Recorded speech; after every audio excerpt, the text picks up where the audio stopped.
And where you can adjust the saturation is by clicking the image that you want to adjust, going to edit image, and right here, there's an adjust button.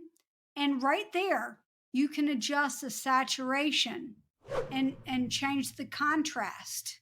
And you can even click see all Very interesting. and make other adjustments too. But generally, those top three are the adjustments that most people make to images.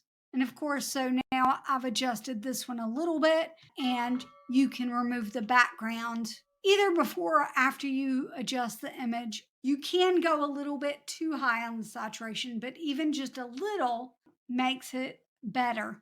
Another way to do it would be to go to edit image and go down here to filters. You can click these filters. Like, obviously, some of these are a little much. So let's use this solar filter.